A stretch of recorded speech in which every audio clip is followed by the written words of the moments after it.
সাকিব আল হাসান একজন চোর হইতে পারে, একজন বাটপার হইতে পারে, একজন ম্যাচ ফিক্সার হইতে পারে, একজন শেয়ার মার্কেটের ম্যানিপুলেটর হইতে পারে, উনি বাইরে টাকা পাচার করতে পারে, গোল পাচার করতে, সব করতে পারে সাকিব আল হাসান। কিন্তু সাকিব আল হাসান মার্ডারার হইতে পারে না, এটা আমি নিজে সালমান মুক্তিদিরও মানি। সবশেষে আর লাস্ট দুইটা পয়েন্ট আমি আলাদা অ্যাড করতে চাই। ওইখানে হচ্ছে পয়েন্ট নাম্বার 1, কিছু কিছু মানুষ কেন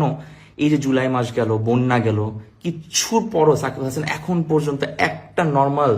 আছে না যে অ্যাকনলেজ করা, আমি বলতেছি না অ্যাকনলেজ করলে কিছু হয়ে যাবে, না করলেও কিছু হবে, বাট জাস্ট একটা মানুষ থেকে মানুষের যে এক্সপেকটেশন, ওই বেসিক এক্সপেকটেশনটা যখন পায় নাই মানুষ,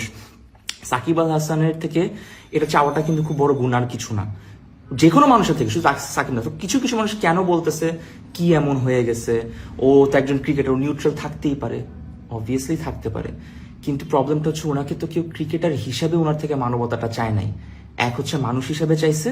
2 হচ্ছে একজন এমপি হিসেবে চাইছে, কারণ উনি অফিসিয়ালি এই রেসপন্সিবিলিটি নিছে আমাদের বিশ্বাস অর্জন করে। তো বিশ্বাসটা ভেঙে গেল না। আর কেন তারা রিলেট করতে পারছে না, যারা যারা আমাদের প্রোফাইলে দেখতেছেন অনেক মানুষজন সাকিবকে নিয়ে অনেক, এখন পর্যন্ত তাদের মনে কোনো ক্ষোভ নাই বা কিছু নাই, না থাকতে পারে ক্ষোভ, বাট আমি একটা খুব ভালো পয়েন্ট লিখিত আকারে, প্রমাণ আকারে আপনাদেরকে আমি চ্যালেঞ্জ করে বলতে পারবো যে কেন ওরা রিলেট করতে পারতেছে না। এরা সবাই হচ্ছে প্রিভিলেজ মানুষ, প্রিভিলেজ পাইছে ফুল 15 বছর 17 বছরে। ওই প্রিভিলেজ পাওয়ার কারণে একটা সাধারণ মানুষ, একটা মানুষ যার কোনো হেল্প নাই, যার কাছে লিগাল নাই, ল নাই, যার কাছে সাহায্য করার মানুষ নাই, যার পকেটে টাকা নাই, যার উপরে কল দেওয়ার মতো কেউ নাই, যাকে সাহায্য করার মতো কোনো মানুষ ভয়েস তো না, তার কাছে কিন্তু এটা একটা বিশাল বড় প্রবলেম। এই বছরের পর বছর এই মানুষটা সারা লাইফ ফিল করছে, বাংলাদেশে নিজের দেশ হয়েও সে কোনোদিন কিন্তু একটা দেশের মতো ফিল করেনি, ওর কাছে মনে হচ্ছে এটা একটা পুরা কেজ। দ্বিতীয় হচ্ছে,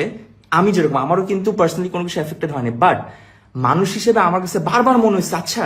ওই জানলার বাচ্চাটা তো আমার মেয়ে হইতে পারতো, ওই স্টুডেন্টটা আমার ভাই হইতে পারতো, রাস্তায় লাশটা আমার হইতে পারতো, তার মানে আমি যদি মরে যেতাম সাকিব আল হাসান চুপ থাকতো। আর আপনাদের মতো মানুষ যারা শেয়ার দিয়ে বলতেছে এটা এমন কিছু না, এত ওভার ড্রামাটিক কেন হচ্ছে, এত ইমোশনাল কেন হচ্ছে, এটা তো ওরকম কিছু নয়, ক্রিকেটই খেলে,